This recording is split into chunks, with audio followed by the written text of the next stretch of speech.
Então, gente, como eu tinha falado para vocês, meu nome é Juliana, eu sou professora do Cefet e hoje a gente vai conversar um pouquinho sobre geossintéticos aplicados em engenharia civil. Geossintéticos é uma disciplina optativa do curso de engenharia civil, tá? Então, como eu ainda não faço milagre, a gente só tem 30 minutos, eu vou dar uma visão bem geral sobre o que que é e o que a gente vai conversar hoje um pouquinho é sobre o que que são os geossintéticos, que para quem nunca ouviu falar disso, fica um pouquinho mais fácil, né? Uma terminologia diferente, os tipos de geossintéticos que existem, como que a gente faz projetos considerando esses materiais e quais são as funções de cada um desses geossintéticos e as propriedades fundamentais que têm que ser especificadas durante o projeto.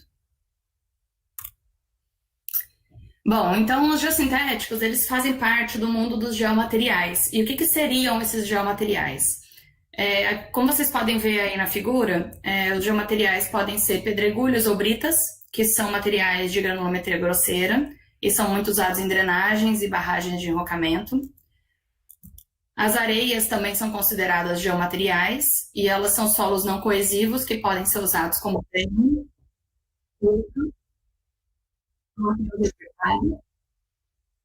O Léo tá dando um... Não tem problema. Então, as areias são solos não coesivos, que podem ser usados como drenos, filtros ou aterros reforçados. A gente tem também os siltes, que é um material um pouquinho mais fino, que normalmente também é usado em aterro, como vocês podem ver ali nas imagens. E as argilas, que são as partículas muito pequenininhas, que são usadas, elas podem ser usadas em qualquer lugar que a gente precise ter uma barreira impermeável, como barragem de terra ou alguma barreira de contenção de contaminantes. E aí, para completar esse mundo dos geomateriais, a gente tem também os geossintéticos, que são os materiais industrializados que foram desenvolvidos ao longo do tempo e que hoje eles podem ser usados substituindo algum desses materiais naturais. Então, como eu falei no início da nossa palestra hoje, o foco de hoje vai ser esses materiais industrializados, tá, gente? Mas, afinal de contas, o que que são geossintéticos, né? É um nome tão esquisito que muitos de vocês nunca ouviram falar. Então, se a gente pegar a definição da norma, o geossintético seria um produto no qual ao menos um dos seus componentes é produzido a partir de um polímero sintético ou natural, apresentado em forma de manta, de tira ou numa estrutura tridimensional. Só para quem não tem tanto conhecimento, gente, os polímeros naturais, por exemplo, são borrachas, celuloses, então um material que é produzido de borracha ou celulose também pode ser classificado como material geossintético. E os polímeros artificiais ou polímeros sintéticos, em geral, são os plásticos. Então, a definição que eu gosto é um pouquinho mais simples do que essa da norma, sabe? Essa da norma eu acho um pouquinho complicada. Eu gosto de dizer que o geossintético é um material polimérico sintético, ou se vocês estiverem falando com alguém que não é engenheiro, um material plástico, especificamente fabricado para ser utilizado em aplicações de geotecnia ou de geotecnia ambiental. Começasse, né? Então, como eu falei para vocês antes, os geossintéticos podem substituir os materiais naturais em determinadas funções. As funções mais comuns são a de separação, filtração, drenagem, barreira, proteção e reforço. Mais pra frente a gente vai aprofundar cada uma delas, então não se preocupem muito agora, tá, gente? Só precisava que vocês tivessem uma ideia. Eu acho muito difícil explicar para vocês a função dos geossintéticos quando vocês, na verdade, nem sabem o que são os geossintéticos. E aqui, agora que a gente está numa plataforma online, fica mais complicado ainda, porque eu não posso passar as amostras para vocês verem. Então, o que a gente vai fazer agora é que a gente vai ver os tipos de geossintéticos antes de estudar as funções, tá? Então, existem os mais variados tipos de geossintéticos que são fabricados para suprir diversas funções nas obras de engenharia. Essa listinha pequenininha aí que eu estou mostrando para vocês são só os principais, tá? Ainda tem muitos outros. Aqui vocês estão vendo esse monte de nome diferentão, né? Geotêxtil, geogrelha, geomembrana. Mas fiquem bem tranquilos que a gente vai ver um de cada vez, então não se preocupem. E vai ficar fácil quando a gente começa a ver, a fazer a associação do nome com o tipo de material. Então vamos lá, vamos ver o que são os geotêxteis. Então os geotêxteis, eles são um material plano, permeável e com base de polímero natural ou sintético. Como vocês podem ver nessa imagem embaixo, os geotêxteis eles vêm em rolo e eles têm várias fibras. O que eu acho muito importante ressaltar daqui é que eles são materiais permeáveis. Então, eles são formados por lâminas contínuas de fibra, que pode ser tecido, não tecido ou tricotado, e elas são bem flexíveis e bem permeáveis. E geralmente elas têm uma aparência de tecido, é por isso que o nome é geotêxtil, tá? Então vamos ver melhor o que é essas fibras tecidas, não tecidas, né? Deixa a gente um pouco confuso. Então essa imagem aqui, vocês conseguem ver bem o geotêxtil tecido. Então se vocês olharem bem as fibras, a gente tem fibras brancas na vertical e fibras pretas na horizontal. E elas se entrelaçam. Quando essas fibras se entrelaçam, a gente chama esse material de geotêxtil tecido.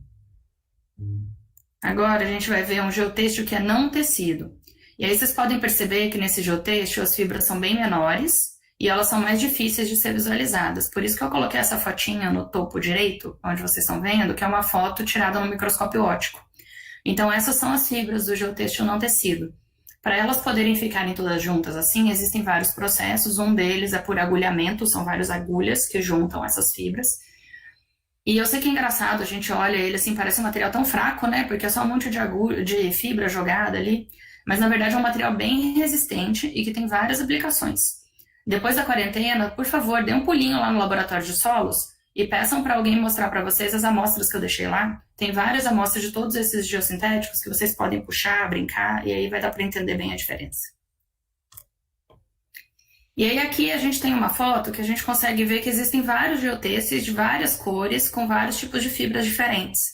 Como, por exemplo, esse da sua extrema esquerda, que na verdade ele é branco e é um geotêxtil tecido, enquanto esse da sua extrema direita é preto e é um geotêxtil não tecido. Então, o que significa isso? As cores e os tipos de fibra, eles vão interferir nas propriedades desse material. E é por isso que é tão importante a gente entender o que é necessário para a nossa obra, para a gente poder fazer uma escolha mais apropriada, para que o nosso projeto fique mais adequado, tá? Então, beleza. Então, a gente fechou geotêxteis, agora a gente vai para geogrelhas. As geogrelhas são estruturas poliméricas constituídas por uma malha aberta e regular de elementos resistentes à tração, que podem ser unidos por extrusão, solda ou entrelaçamento. O que eu queria ressaltar aqui, que é muito importante, é essa abertura da geogrelha, tá, gente? Essa abertura da geogrelha, ela vai ajudar quando a gente faz alguma aplicação dela, por exemplo, se eu tiver um aterro com pedregulho, como vocês conseguem ver nessa imagem aí embaixo, o pedregulho vai entrar no meio dos buracos da geogrelha e o que acontece é que a gente chama de intertravamento. Então, com o pedregulho no meio da geogrelha, ele ajuda a manter a geogrelha no local e aumenta a resistência dessa geogrelha contra o arrancamento. Então, por exemplo, se eu tiver um escorregamento que vai puxar a minha geogrelha, esses pedregulhos que estão no meio vão auxiliar para diminuir esse escorregamento, tá? Então, o que é importante dessa geogrelha são essas aberturas regulares e ela tem que ser resistente à tração. Aqui vocês podem ver que a gente tem vários tipos diferentes de geogrelhas. E algumas aberturas não são necessariamente quadradas. Então, quando a gente fala em abertura regular, não quer dizer que a abertura tem que ser quadrada. Significa que ela tem que ser regular, repetida, né? Então, vocês podem ver essa aqui, que tem uma flechinha agora, só para ressaltar. Ela é uma abertura retangular. Então, isso significa que quando essa geogrelha é desse formato, geralmente a resistência numa direção é diferente da resistência na outra direção. Então, a gente, como projetista, tem que tomar muito cuidado na hora da execução na obra para ter certeza que essa geogrelha foi colocada na posição correta, na mesma posição que você usou a resistência calculada no projeto. Senão, sua obra vai colapsar. Então, beleza. Então, nosso terceiro geotêxtil agora são as barreiras geossintéticas poliméricas, que são as famosas geomembranas. As geomembranas são um material polimérico que é produzido industrialmente em forma de lâmina. Ela sempre vem num rolo, e eu gosto de fazer muita associação, que o pessoal de geossintéticos vai querer me matar agora, com uma lona preta. É mais ou menos isso, tá, gente? Só que ela é muito melhor, né? Com muito mais resistência, muito mais controlada industrialmente, e ela vai ser um pouco menos flexível do que uma lâmina, uma lona, mas ela ainda é bem flexível. Então, essas geomembranas, elas são umas lâminas contínuas e bem flexíveis, que são usadas muito como barreiras para fluidos, gases e vapores. Aqui a gente pode ver várias geomembranas diferentes, como a gente viu dos outros materiais. Existem uma gama de materiais dentro da classificação geomembranas, e cada uma delas é específica para a sua aplicação. Então, elas podem ter cores diferentes e podem ter texturas diferentes. E aí, agora, eu gostaria de ressaltar essa geomembrana aqui na sua esquerda, que ela é verde e texturizada, E geralmente essas geomembranas texturizadas, elas são aplicadas em taludes que são muito íngremes.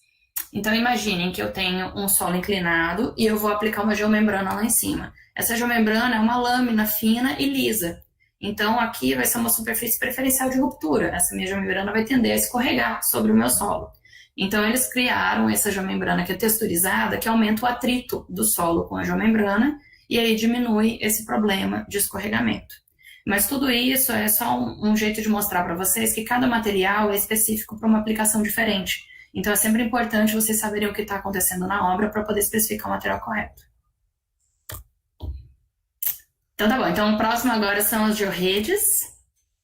As georredes são um geossintético que é constituído por elementos paralelos e superpostos, que são conectados a outros elementos similares em vários ângulos. Então, quando a gente lê, assim, dá uma sensação que é muito parecido com a geogrelha, mas na verdade não é, tá, gente? Então tem que tomar cuidado para não confundir os dois. A georrede, ela não precisa ter uma abertura regular. As aberturas dela não precisam ser exatamente regulares, elas podem ser todas tortinhas. Porque o objetivo da georrede é ser usado para drenagem. Então ela também não precisa ter resistência à tração, que era uma coisa que a geogrelha precisava, né? Então a ideia da georrede é só permitir a maior quantidade de fluxo possível de líquidos e gases. E por causa disso, existem vários tipos de georredes, porque depende muito do fluxo que você vai precisar na sua obra.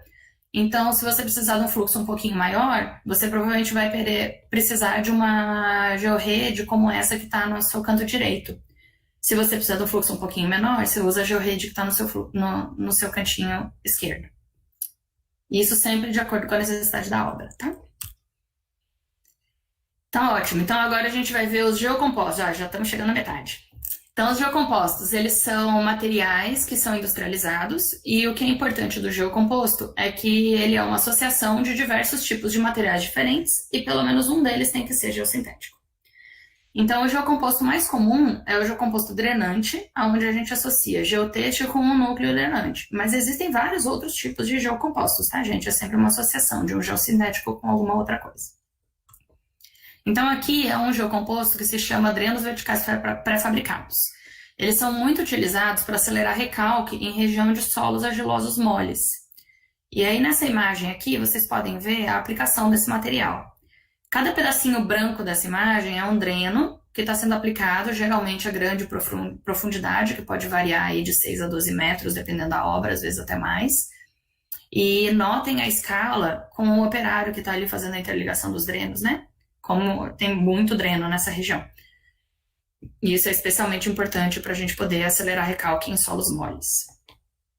Outro tipo de geocomposto que é muito comum são os geocompostos drenantes.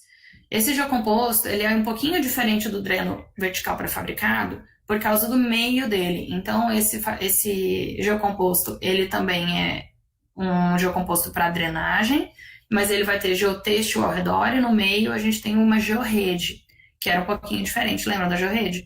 A ideia da georrede é ela ser um pouquinho mais resistente à compressão do que aquela do dreno vertical pré-fabricado. E aí o geocomposto drenante, ele pode ser aplicado na horizontal e ele consegue suportar uma carga vertical relativamente alta. Existem geocompostos que podem aguentar cargas de até 500 kPa. Então é por isso que ele é a aplicação dele é um pouco diferente. E geralmente ele permite fluxos bem maiores do que o dreno vertical pré-fabricado, tá? Eles são muito aplicados em coberturas de aterro sanitário para desviar a água da chuva e não deixar que ela entre dentro do lixo. Tá, agora a gente vai ver o próximo geossintético, que são as barreiras argilosas, que na verdade elas também são um geocomposto, tá? Então a barreira sintética argilosa ou geocomposto bentonítico, ela vai ser constituída por bentonita, como vocês podem ver nessa imagem aqui. E a bentonita tá nessa fotinho que eu coloquei aí na direita, é essa argila que tá no meio, que é uma argila especial, é uma argila um pouquinho diferente, ela fica muito impermeável quando ela é hidratada. Mas ela é um pouco cara, então é importante que ela seja colocada em quantidades pequenas, e é isso que é o interessante do geocomposto bentonítico, que a gente consegue colocar essa bentonita em quantidades pequenas, e aí ela vai ser presa. Vocês podem ver ali que o geocomposto ele varia entre 5 e 10 milímetros de espessura, e essa bentonita ela vai ser presa por fibras de reforço em 2 geotêxteis, um em cima e um embaixo. Então essa bentonita fica encapsulada dentro dos geotêxteis e não há perda de bentonita na hora da aplicação em obra.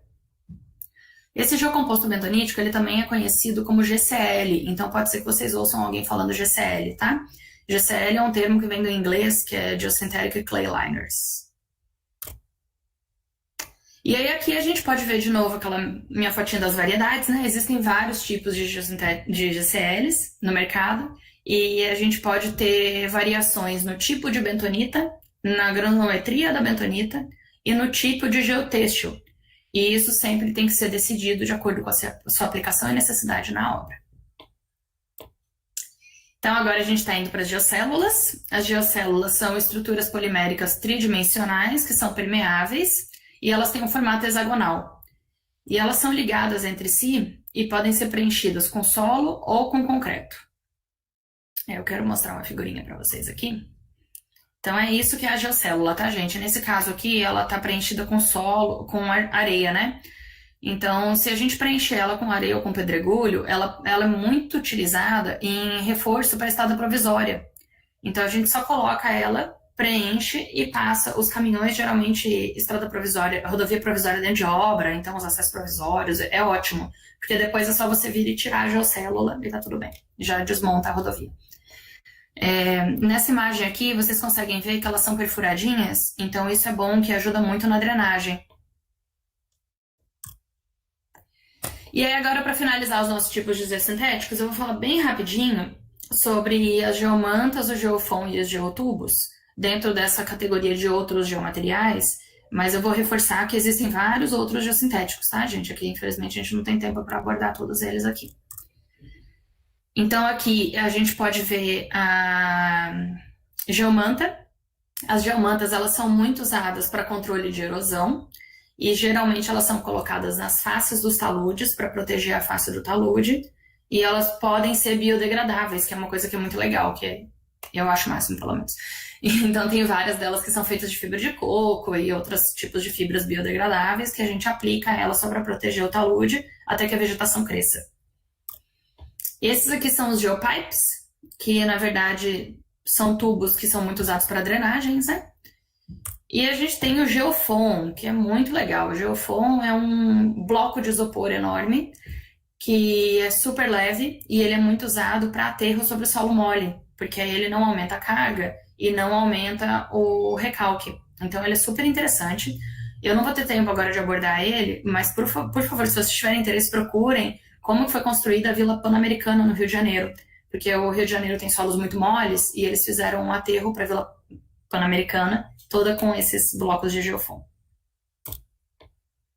Então, eu espero que vocês lembrem, né, que lá no iniciozinho dessa apresentação a gente falou sobre as funções dos geossintéticos e agora a gente vai aprofundar em cada uma delas, porque agora vocês já conhecem os geossintéticos, então fica um pouco mais fácil para eu poder explicar quais são as funções e qual o geossintético que a gente usa para cada tipo de função.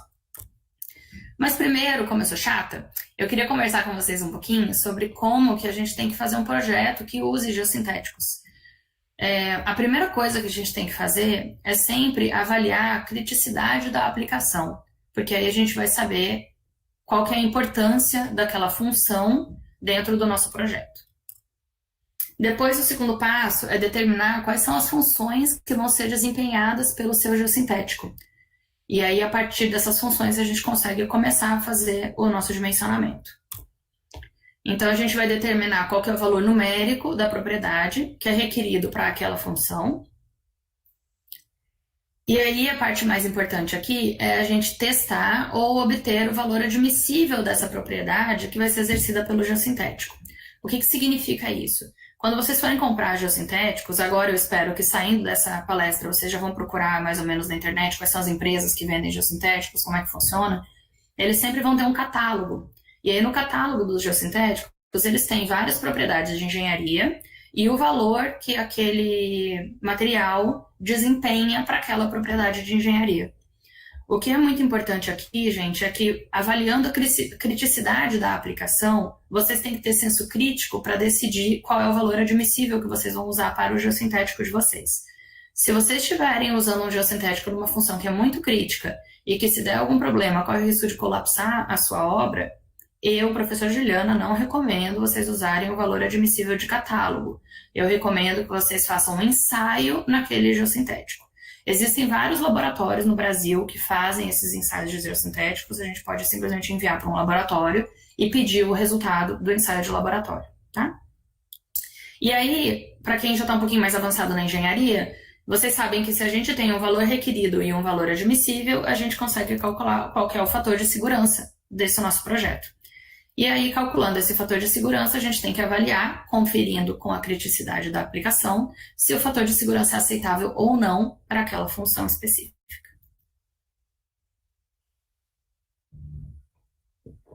Para a grande maioria dos... Grande maioria não, se Deus quiser não. Para alguns engenheiros projetistas, eles acreditam que aí acabou o trabalho deles. E não é bem assim, tá, gente? Fazer projeto não é só fazer a parte numérica do projeto. A gente tem que fazer também a especificação dos materiais que vão ser utilizados. Então, o próximo passo é preparar a especificação e os documentos executivos. Essas especificações, eu só gostaria de deixar bem claro que não é a especificação só para geossintético. Especificação a gente tem que fazer para qualquer tipo de material que a gente for usar. Qualquer tipo de solo que for ser usado na obra, tem que ter sempre especificação, tá? Então, lembrem de fazer uma especificação para o seu material. O que é importante no geossintético? A gente precisa especificar propriedades de engenharia. A gente não pode especificar nome de fabricante. Então, vocês como engenheiros, a gente tem que saber qual é a propriedade de engenharia, qual é o valor que eu preciso para aquela propriedade de engenharia, e aí a gente deixa para livre concorrência de mercado para o seu cliente decidir qual é a empresa de geossintético que ele vai comprar o material dele, tá? E aí o próximo ponto é acompanhar a execução da obra e o seu desempenho após concluída a construção, que é o último ponto, mas não é menos importante, tá, gente? Isso é super importante, tem que botar a botina e tem que ir lá na obra ver o que está acontecendo sim. Existem muitas equipes que são especializadas em construção com geossintéticos. Então, eu altamente recomendo que vocês contratem uma empresa especializada, porque geossintético ainda, infelizmente, é uma coisa que não é tão utilizada assim. E tem algumas coisinhas específicas dos geossintéticos na hora da aplicação que tem que ser feitas da maneira correta. Então, a gente sempre recomenda que vocês usem uma equipe qualificada. Então, beleza. Então, vamos voltar lá nas funções. Então, eu acabei de dizer para vocês que a gente precisa definir as funções dos geossintéticos para a gente poder começar a calcular o nosso projeto, né? Então, a gente chama de função primária, a gente classifica a aplicação dos geossintéticos de acordo com as suas funções primárias.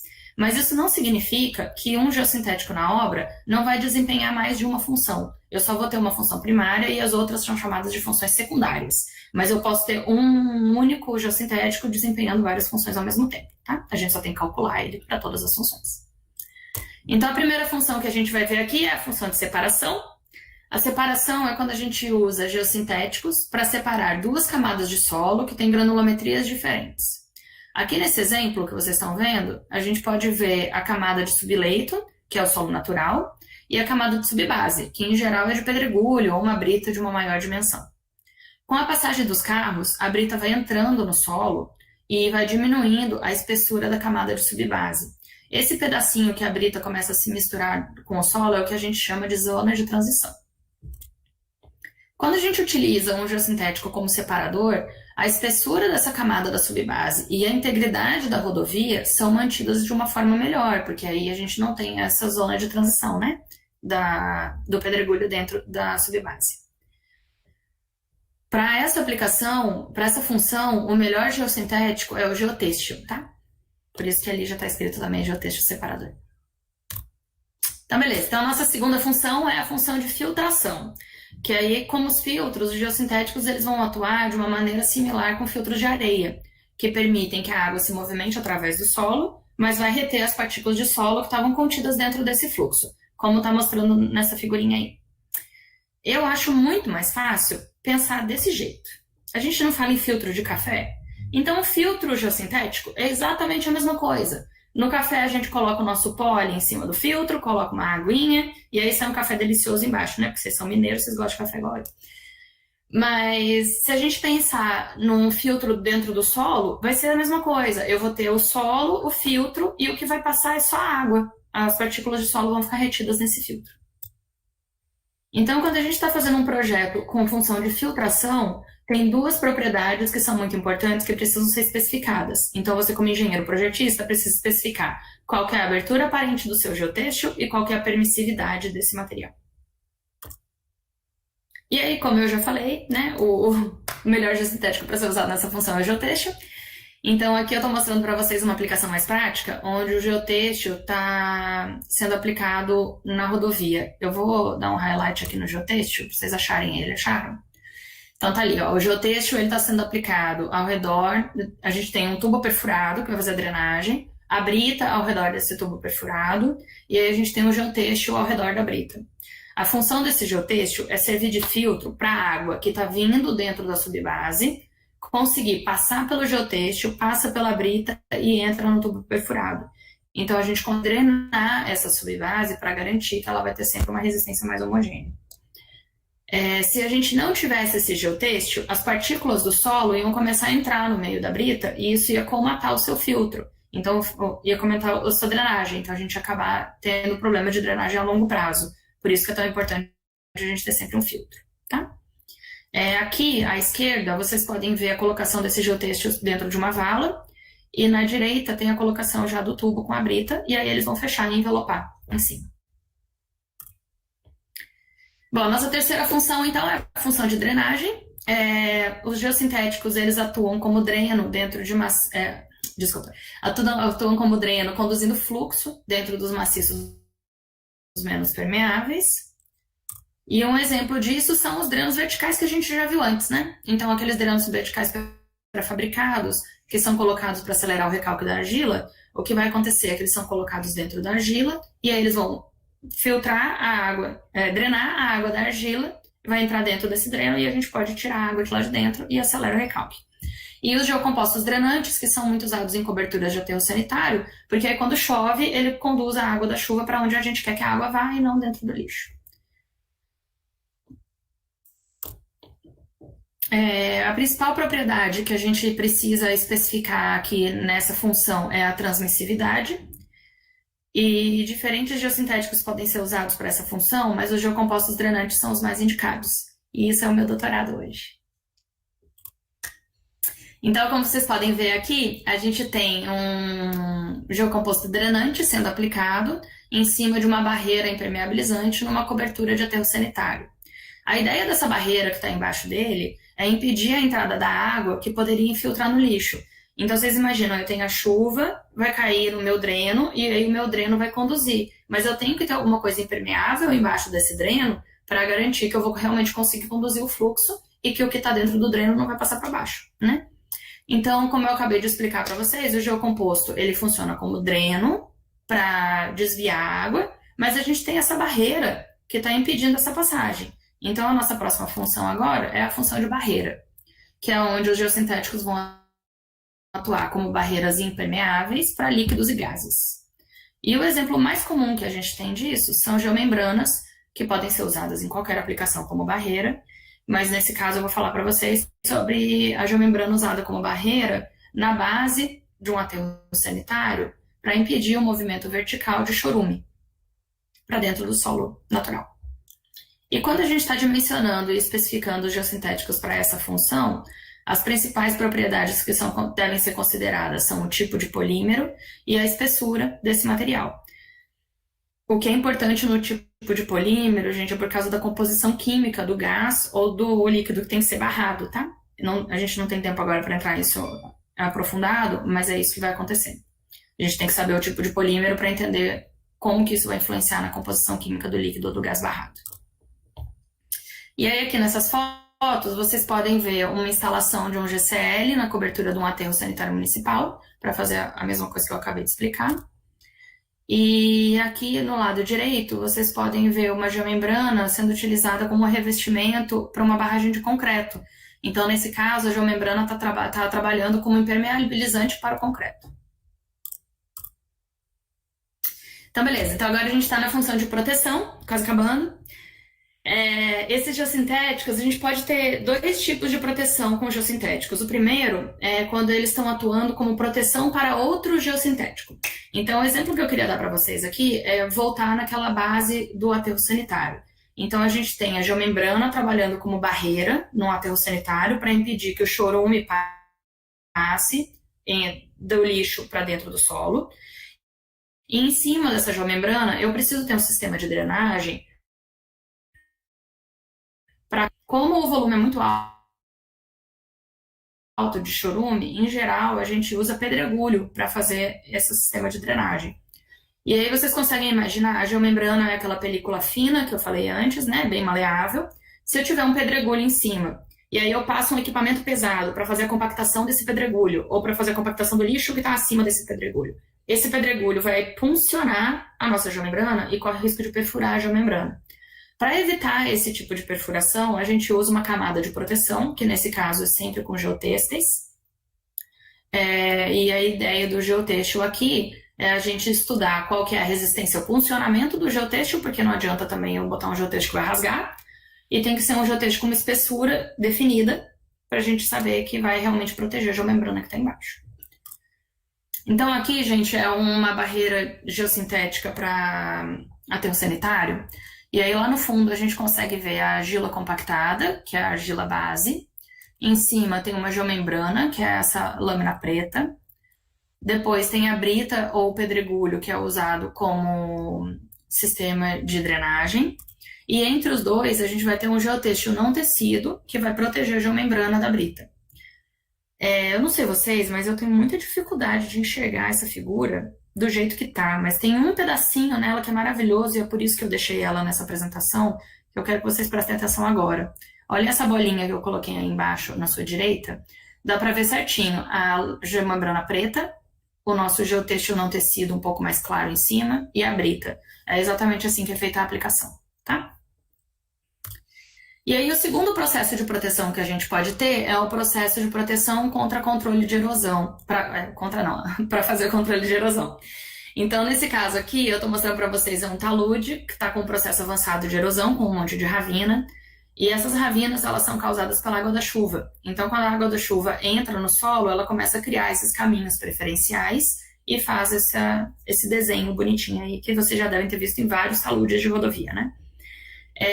Isso acaba enfraquecendo bastante o solo e criando uma erosão bem grande. E para a gente proteger esse talude contra a erosão, o ideal seria plantar a vegetação, mas às vezes a vegetação não fica, porque o talude é um pouquinho mais inclinado ou porque o solo é um pouco mais problemático, então precisaria de um tempo maior para essa vegetação se desenvolver.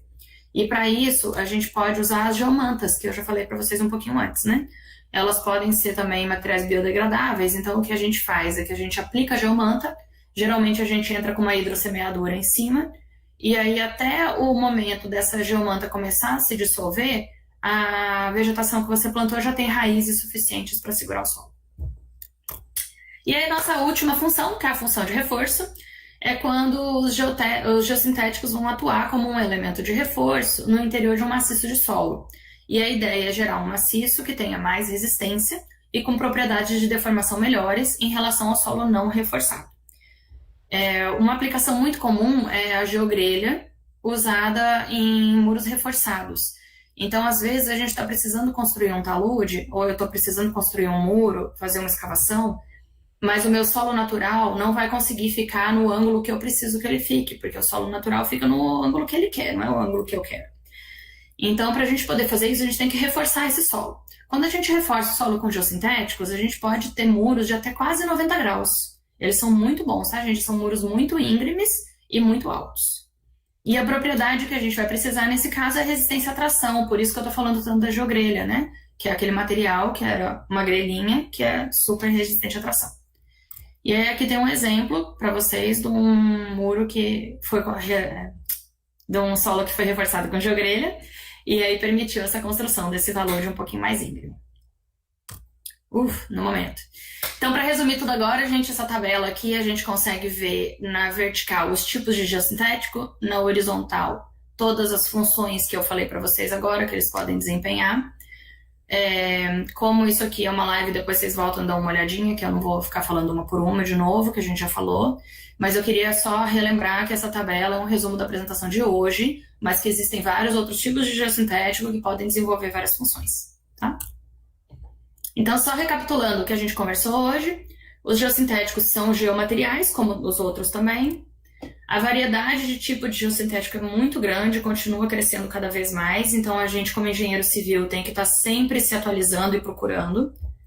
Os geossintéticos são materiais que são produzidos para serem usados em projetos de engenharia, então eles precisam de propriedades técnicas de engenharia para serem utilizados. Então não esqueçam que a gente não especifica material geossintético por fabricante, ou porque ele é bonito, ou porque ele é colorido. A gente vai sempre indicar um material geossintético baseado nas suas propriedades técnicas de engenharia. E como a gente falou, as propriedades dos geossintéticos são sempre selecionadas de acordo com a função deles. E aí são essas 6 funções que a gente já aprendeu. Caso vocês tenham interesse, gente, eu sei que isso aqui foi muito rápido, e eu gostaria muito que vocês fizessem isso, principalmente quem vai ser meu aluno daqui a 1 ano e meio de novo. A gente tem as principais organizações de geossintéticos. A International Geosynthetic Society é a principal associação de geossintéticos, tá aí o site para vocês poderem acessar. E a gente tem o nosso Chapter Brasil. Então, para quem tem um pouquinho mais de dificuldade com o inglês e quer procurar em português, a IGS Brasil tem tudo traduzido. Então é muito bom, entrem no site da IGS Brasil, o site deles é muito bacana, eu mesma uso o site deles para fazer várias pesquisas. Às vezes vocês estão precisando saber se tem um material novo, que material que é esse, como que faz, procura lá que tem tudo. A gente tem também a Associação Brasileira da Indústria de Não Tecidos e Tecidos Técnicos, que é a CTG-A20, e o Geosynthetics Institute, que também tem várias recomendações técnicas que são bem interessantes. E aí, antes de finalizar, gente, eu preciso muito agradecer aqui a IGS Brasil, principalmente o professor Jorge Zomberg. Eu fiz um curso na IGS Brasil que foi ótimo, que chama Educando Educadores, que foi o que me deixou um pouquinho mais confortável para eu poder fazer essa apresentação hoje, para eu poder entender melhor geossintéticos e acabar galgando um doutorado em geossintéticos. Esses slides são todos desse curso do Educando Educadores, com pequenas adaptações. Então eu preciso agradecer novamente por causa disso. Eu queria fazer um agradecimento especial ao Núcleo Jovem da IGS Brasil, que eu faço parte, eu adoro que eles me chamam de jovem. E eu preciso muito agradecer em especial o professor José Luiz, que ele é um coordenador maravilhoso, foi um dos melhores coordenadores que a gente já teve no Núcleo Jovem, e ele é super participativo, muito parceiro. Então, gente, se vocês puderem, acompanhem o Instagram, o Facebook da IGS Brasil, é o grupo jovem que está ajudando a gerenciar. Tem vários webinars acontecendo agora nessa época de quarentena, inclusive amanhã vai ter um muito bom do engenheiro Lucas, sobre geossintéticos aplicados em aterros sanitários. Então entrem lá no site deles, procurem, sigam o Instagram. Se vocês puderem, por favor, se associem na IGS. A gente é uma associação pequenininha que está crescendo cada vez mais. E tem vários conteúdos exclusivos para associados. O aluno paga uma mixaria. Então se associem, gente, que aí vai ter várias coisas para vocês. E eu queria agradecer especialmente o DA do Cefet de Curvelo, que muito obrigada, gente, por ter me chamado. Eu tava morrendo de saudade de vocês, morrendo de saudade de dar uma aula em português. E eu ainda tô morrendo de saudade, espero que essa quarentena acabe logo para eu poder dar um pulinho aí em Curvelo para ver vocês. E eu queria fazer um agradecimento especial aqui pro Vitor e pro Leonardo, que me aguentaram toda a minha chatice, me ensinaram a usar isso aqui tudo. E o Leozinho tá aí comigo até o final, né, Léo? Obrigadão, viu?